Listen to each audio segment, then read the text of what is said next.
Seja muito bem-vindo, meu amigo, minha amiga, a este canal que só existe para lhe trazer boas notícias. Mas me diz uma coisa, você já se perguntou por que o seu filho às vezes age como um furacão e às vezes como um anjinho? E outras parece sumir no seu próprio mundo. Hoje eu vou te ajudar a decifrar esse código. Nós vamos descobrir juntos qual é o temperamento do seu filho e como isso pode mudar totalmente a forma de educar e de se relacionar com ele. No final do vídeo, você vai sair daqui enxergando seu filho com outros olhos e ele vai sentir isso. Vamos lá? E atenção, muita gente erra tentando mudar o filho quando, na verdade, o segredo é entender primeiro como ele funciona. Isso começa agora. Para isso, nós vamos relembrar os temperamentos. Antes de nós mergulharmos nas dicas, sim, vamos dar uma relembrada nos temperamentos que moldam como seu filho vê o mundo. Cada criança é única, mas essas características ajudam a entender o comportamento dela. Colérico. Você já observou seu filho liderando um jogo no parquinho, mas discutindo quando perde? O colérico é aquela criança determinada, cheia de energia, que adora liderar. Por exemplo, pense no João, só um exemplo, de 8 anos. Ele organiza as brincadeiras na escola, mas fica bravo se as coisas não saem como ele quer.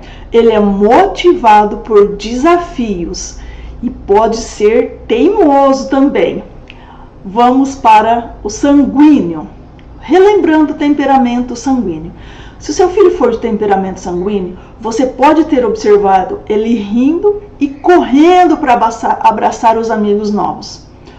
O sanguíneo é a alegria em pessoa. Por exemplo, a Maria, de 6 anos. Ela faz amigos em 2 minutos, ilumina qualquer ambiente, mas se distrai facilmente na hora de terminar a lição. Agora vamos lá. Se o seu filho for de temperamento melancólico, você pode ter observado ele desenhando com capricho, mas preocupado com um erro. O melancólico é sensível e perfeccionista. Exemplo, o Lucas, de 10 anos.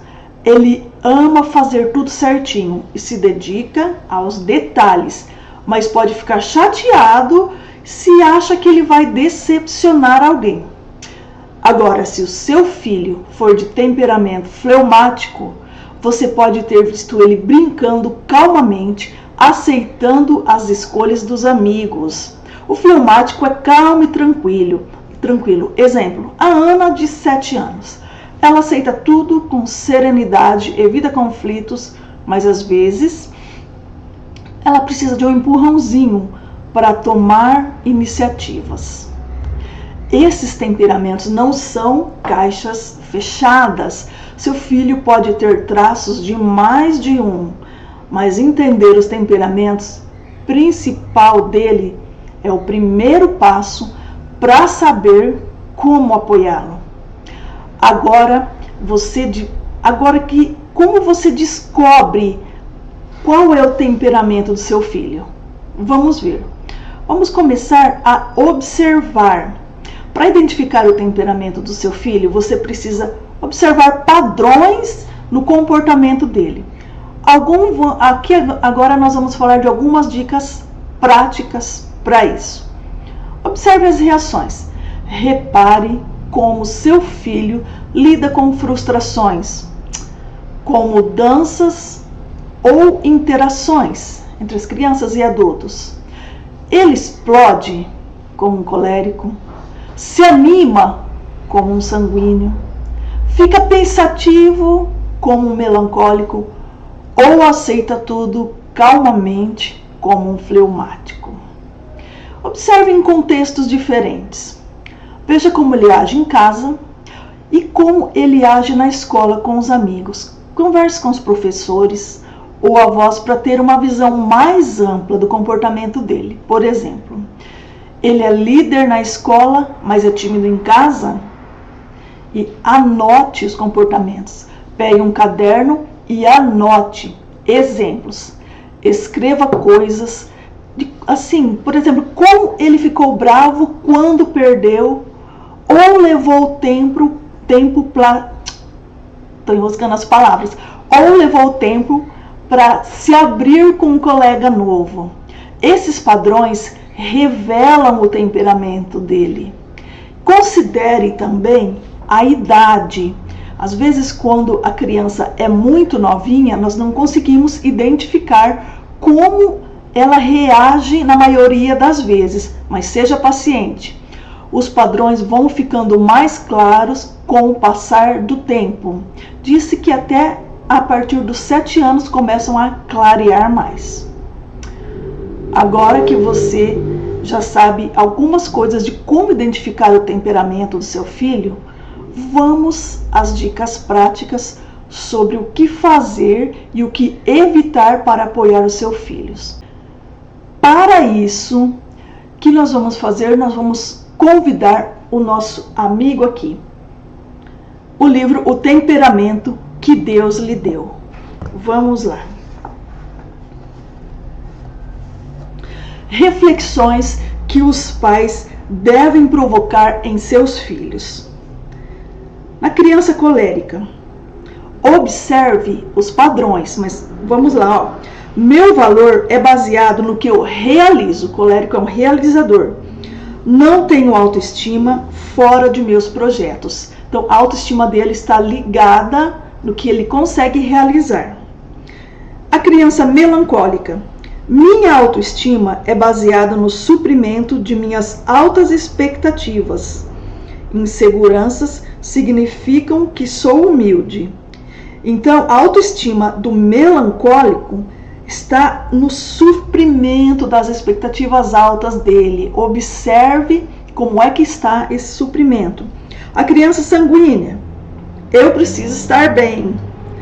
Muitas pessoas gostam de mim. Minha autoestima depende do que você pensa de mim. Vou me adaptar ao grupo. A criança sanguínea, ela é muito ligada nos relacionamentos. A fleumática. Eu prefiro abrir mão dos meus próprios desejos, de estar sozinho, estar infeliz, do que me envolver em conflitos. A criança fleumática, ela faz de tudo para não se envolver em conflitos. Então vamos lá. O Papa João Paulo II nos diz que a atmosfera do lar deve ser de aceitação, amor e estima. Isso é muito importante, porque cada pessoa tem um temperamento diferente do outro, cada pessoa reage de formas diferentes. Então vamos lá. O colérico. Colérico é o dínamo, tem energia. O que eu posso fazer ou é melhor não fazer em questão de apoio a meu filho? Se o meu filho tiver um temperamento colérico, conforme nós observamos acima, o que eu posso fazer? Reconhecer suas conquistas e contribuições. Ele gosta de realização. Dê-lhe oportunidades de competir e debater, que ele gosta de competição. Dê-lhes bons motivos para realizarem seus pedidos. Gosta de fundamentação. Escolha suas batalhas, ou estará discutindo o tempo todo. Ajude-o a desenvolver empatia e civilidade e a ouvir antes de falar. O colérico, ele precisa dessa ajuda na empatia com as pessoas e precisa aprender a ouvir antes de falar, porque senão ele vai sair atropelando as pessoas. O que eu não devo? Não castigue-os por discutir. Não castigue por discutir. Não reprima competição e iniciativa. Não controle tudo em suas vidas. Não tente contestar seus desejos. Não leve os argumentos dele para o lado pessoal, a não ser que sejam desrespeitosos.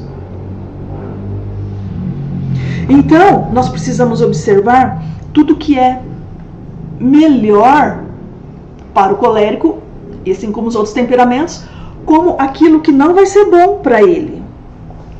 Agora nós vamos passar a ver o do melancólico. O melancólico é o sonhador. Então, quais os sims e não que eu posso dar para a criança melancólica?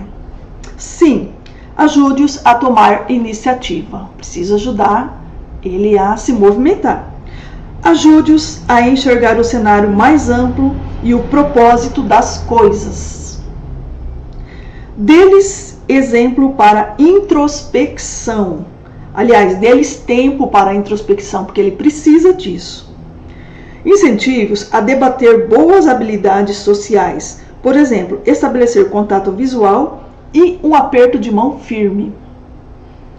Dê-lhes um pontapé inicial em projetos difíceis. Isso aqui é tudo para ajudar ele. Agora, o que não? Os nãos para uma criança melancólica. Não castigue-os por timidez. Não trate-os com severa ou injustamente. Não permita que se isolem. Não misture a negatividade deles com a sua. Vamos lá para o temperamento sanguíneo. O sanguíneo, nasce uma estrela. Vamos lá, sanguíneo. Quais são os sims e os nãos que eu posso dar para o sanguíneo? Sim, ajude-os a organizar o tempo com sabedoria. Forneça estrutura e diretrizes concretas, porque o sanguíneo costuma ser desorganizado. Dê-lhes ideais nobres para perseguir. Ajude-os a refletir e aprofundar mais. Incentive-os a desenvolver boas amizades. Comunique-se frequentemente e valorize o humor deles. Ele gosta de comunicar-se, e para isso nós temos que ajudar ele a distinguir também em relação às boas amizades. Mostre interesse em seus amigos e interesses. Elogie-os quando perseverarem, porque ele tende a começar as coisas e desistir. Quais os nãos? Não tire a diversão deles. Não sejam estraga-prazeres o tempo todo. Deixe-os inteiramente responsáveis por suas escolhas. Responsáveis tanto se der certo como se não der certo. Mas claro que você vai estar monitorando. Não negue-lhes a vida social, porque eles precisam de vida social. Não zombe de seus interesses. E não castigue-os severamente ou repressivamente. E lá vamos ao temperamento do filho fleumático. O fleumático é o diplomata do futuro. Quais os sims e os nãos que eu posso dar para a criança fleumática? Sim, que eu posso falar para ele. Ajude-os a olhar para o futuro e planejar a longo prazo, porque o fleumático ele tende a ficar mais paradinho. Faça lembretes gentis e solicitações concretas e específicas. Elogie-os por sua cooperação e boa atitude e suas realizações. Incentive-os a prosseguir objetivos de longo alcance. Então percebe que é tudo voltado para mais longo prazo, fleumático. Incentive-os a desenvolver habilidades sociais e de liderança, que ele pode dar um ótimo diplomata. Que não? Quais os nãos que eu devo dar para a criança de temperamento fleumático? Não ridicularize, não reclame ou critique duramente, não assuma o controle por eles, porque eles precisam aprender a assumir o controle. Não deixe que se isolem, porque eles são mais quietinhos. Então, pessoal, esses foram os sims e os nãos que nós podemos dar aos nossos filhos conforme nossos temperamentos. Nós precisamos observar isso, que assim, os filhos não são iguais, e esse é devido aos seus temperamentos. Observando os temperamentos, nós vamos conseguir tratar eles conforme a necessidade deles, suprir a necessidade deles e ajustar o que precisa ser ajustado. Além de compreender melhor como é que eles funcionam, nós vamos evitar conflitos, nós vamos evitar situações difíceis que podem gerar situações mais complexas no futuro, na adolescência, né? E quando eles se tornarem adultos. Tudo baseado na infância deles e no entendimento que nós podemos ter em relação a eles, assim como também no entendimento que nós podemos ter em relação a nós. Ótimo! Tá vendo como o autoconhecimento é muito bom? A partir do momento que eu passo a me conhecer, eu passo a conhecer o outro e melhorar os nossos relacionamentos. E essa melhora de relacionamentos traz grandes diferenças na nossa vida. Quanta coisa boa que nós podemos trazer para a nossa vida com relacionamentos no nível ótimo, não é mesmo? Então fica com Deus, um forte abraço, até a próxima. Se você gosta desse tipo de assunto, considere se inscrever no canal. E se você conhece alguém que gosta desse tipo de assunto, considere enviar para outra pessoa e comente o que você está achando. Comente também que assuntos você gostaria que a gente comentasse neste canal, que só existe para te trazer boas notícias. Um forte abraço, fica com Deus e até mais.